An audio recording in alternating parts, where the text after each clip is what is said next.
All right, completing the square. This is a method that you won't like initially. All right, it's a lot of steps. Why are we doing this?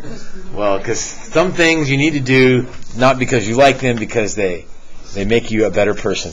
And completing the square falls into that category. I don't know. He's forced to teach it. X squared minus 6x plus 11.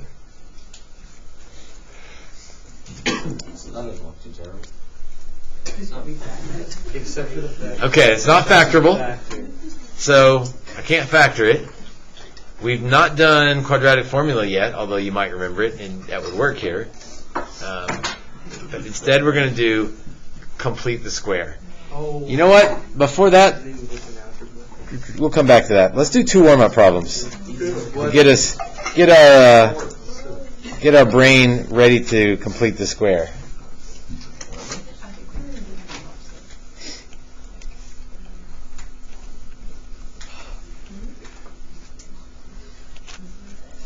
Let's solve those. I'll solve the first one with you, and then you can solve the second one.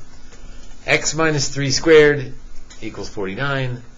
X plus 2 squared equals negative 8.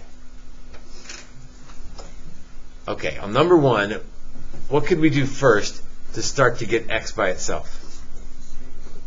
Are we getting x by itself? I want to solve for x. Square root it.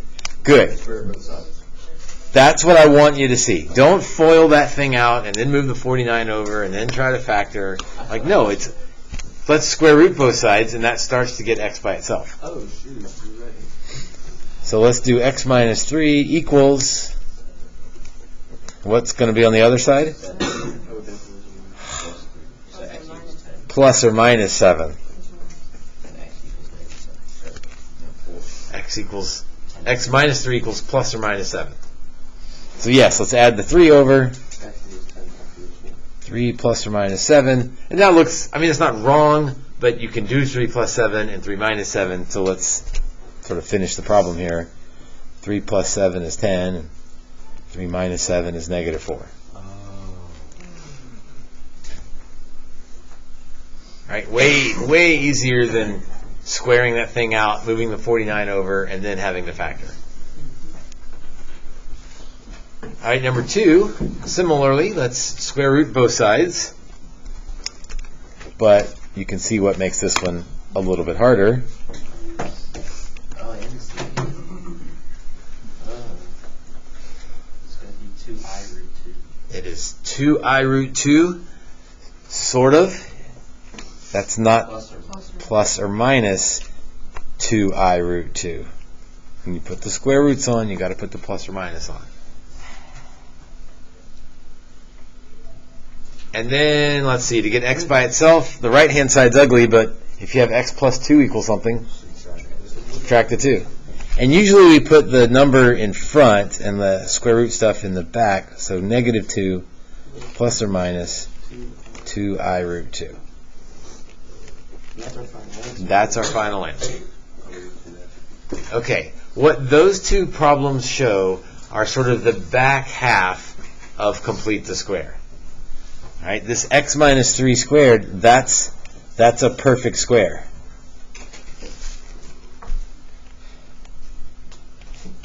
As is x plus 2 squared. So what our first goal is in complete the square is get it to a perfect square and then solve by square rooting. Why is it a perfect square? Because it has a nice square root. It's easy to square root. Make a perfect square and then solve by square rooting. So like, big picture, that's the game, the goal of completing the square. Make it look like one of these, and then it's pretty easy from there. So like the back half of a complete the square problem is pretty easy. It's getting it to a perfect square. That's the tricky part. Solve by square rooting, that's the easy part. So we did a little warm up on the easy part. so that when we get there, it'll be smooth sailing. It's just the getting there that is the tricky part. Okay, so back to example 1, x squared minus 6x plus 11 equals 0.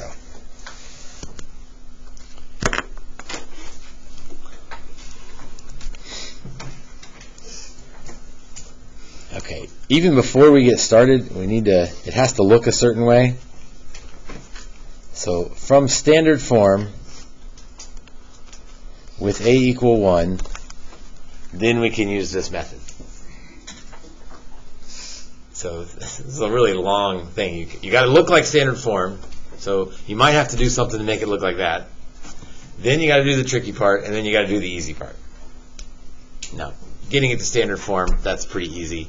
If a isn't equal to 1, you can divide by a and make a equal to 1. So you can sort of force it into this method. That's the front end. The back end is easy. Now for the hard stuff. Right, A, B, C. I'm glad you said that, because the first thing we want to do is move C to the other side. C's sort of in the way, so move him out of the way. But you can't just throw him away. Like you've got to follow your algebra rules. So let's move C to the other side. Why don't you leave a space? Ooh, that's a good question. I left a space because I want this side, I want to turn this side into a perfect square. So I need to figure out what would go right here so that I could factor it and it would look like 1 or 2 that we just did a minute ago. Positive 9. How'd you get positive 9? That's right. Because the two things that add to 6 have to, or multiply 9. He's right. Let me put a method on that in case you hit one that you can't figure out, or in case Ryan's not sitting next to you telling you the answer. Job 1 is to take half of B. Oh, do you square that half? B over 2 is negative 3. And then we will square half of B, square B over 2.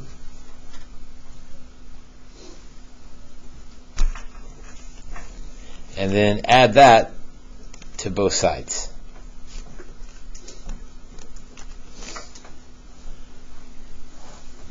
Half of B is negative 3. We square it, we get 9. And then we'll add that to both sides.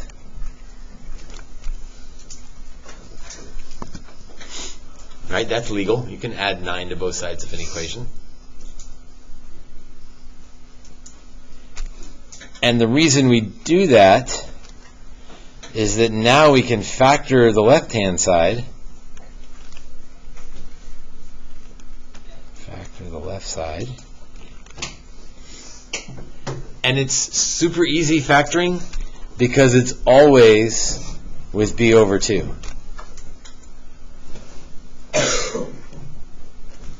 It is always with B over 2. So this is one of those places where people skip steps, but you got to show some work on completing the square. There's no way you can just jump to a final answer. One step you should show is show me what B over 2 is, because that makes factoring super easy. So we just completed this. We completed the square. And we haven't solved, we're not done, but that's the complete the square part of the method. Well, that's easy. I would assume that that's probably very easy. Oh, okay. I mean, the process is the same for all of them. What makes them hard is if B is an odd number. Why would that be weird if B is an odd number? Oh, because then you have to square. You can't take half of it. Right. I mean, you can take half of it, but it's a fraction. And then you square it, and then you got fourths, and then you're adding fractions. It's still all the same steps. It's just messier. Okay, now this problem looks like the ones we just did. So I'm just going to put step 4 is solve by square root method. In fact, I'll even call it the plus or minus square root method to remind us to put the plus or minuses on there. So we square root both sides. X minus 3 equals plus or minus. I root 2. Yeah, I'm trying to see what do I need to write here. I root 2. The negative comes out as an I. Root 2. And then to get x by itself, like the right hand side's ugly, but if you got x minus 3 on one side, what do you do to get x by itself? Add 3. You don't worry about the fact that the other side is ugly and getting uglier. It doesn't matter. Let's add 3. And again, usually we put the plus or minus stuff at the end. So we're going to add 3 sort of at the front end. 3 plus or minus I root 2.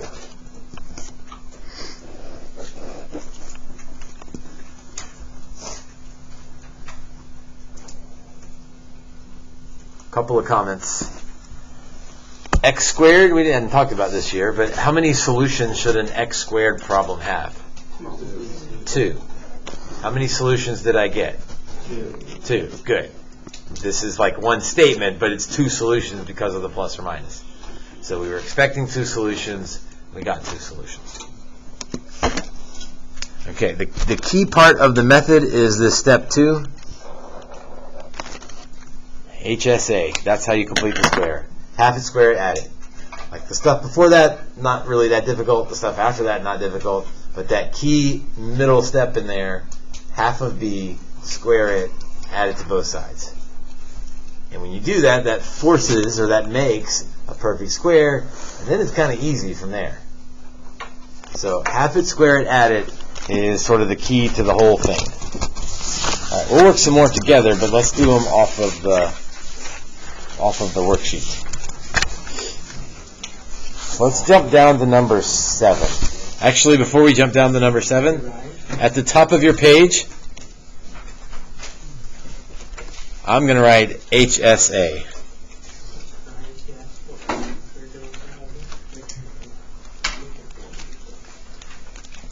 HSA. Half it, square it, add it. Again, there's more to the problem before you HSA, there's more to the problem after you HSA, but HSA is kind of the main deal for completing the square. All right, number 7. What would you like to do first on number 7? Good. Subtract the 88 over. Let's get him out of the way.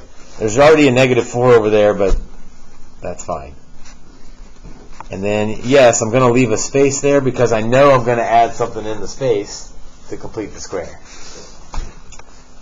Let's see, minus 88 would be negative 92, which already means I'm going to have an I problem here, right? Because I'll be squaring. Oh, wait a minute, not necessarily. Haven't added to both sides. Half of b. I really want you to write down, I know some of you guys don't like showing your work, but writing down half of b is super helpful because that's your factor when it comes to factoring. So there's the half it part. Square it, you get 64. By the way, when you square it, you always end up with a positive number, so you're always going to be adding something to both sides. 64 on both sides. So the left-hand side is negative 28. You're just going to believe me on that one? It is. It is. Yes. And then factor the left, but factoring the left is super easy because I wrote the factor down. B over 2 is always the factor. So it's x minus 8 squared.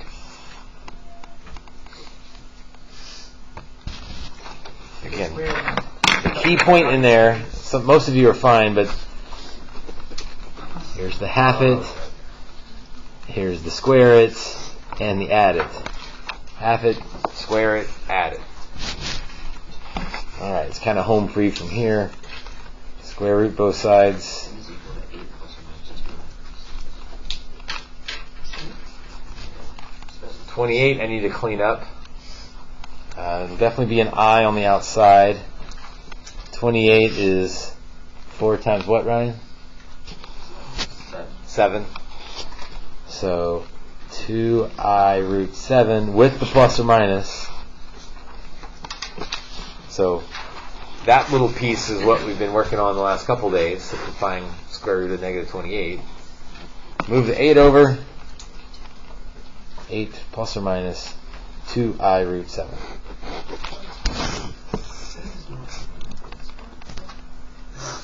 Systems is worse. Yeah, systems is worse. I'm hearing it's not horrible. Systems is worse. 3x3 systems is worse for sure. I'll grant you that. Okay, you guys seem like you're feeling good. Why don't you try number 1? Got you. It's back to I think a slightly easier problem. Try number 1. Again, when you get to 1 plus or minus 4, when you got two integers, go ahead and add and subtract them. And so some of you, even though that's an easier answer, some of you are going to start to prefer the more complicated answer because it's one less step, right? You just leave it like that and you're done because you don't have to simplify it. Let's peek ahead to number 13.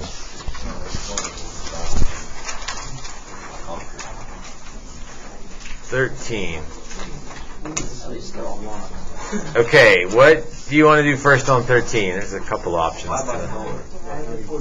I think I would add the 48 and then divide by 4. I disagree.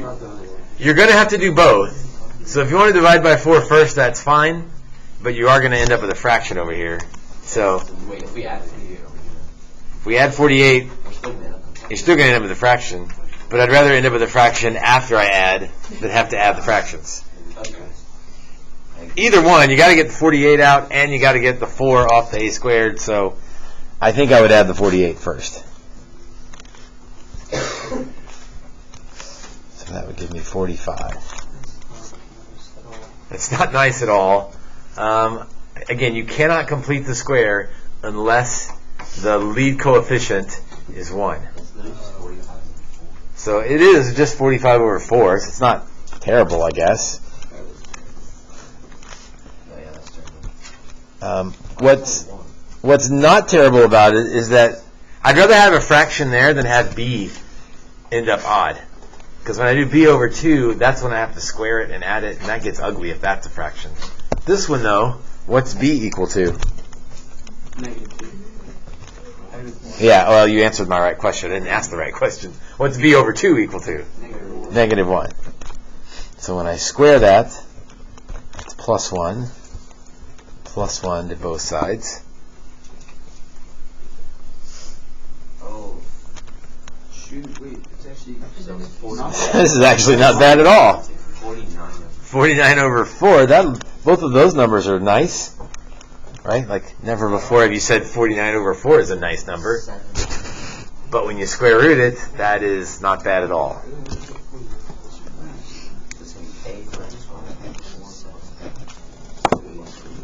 going to be a minus 1. A minus 1 plus or minus 7 halves. So a is 9. So A equals 1 plus or minus 7 halves. Again, if you're stuck with square roots or i's, then you're just stuck. But I can add 1 and 7 halves. That would be 2 halves plus 7 halves. Still out 2 halves minus 7 halves is negative 5 halves. So that one maybe wasn't as bad as it initially looked.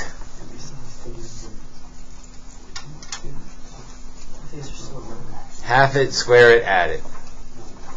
So get it in the right format. Half it, square it, add it.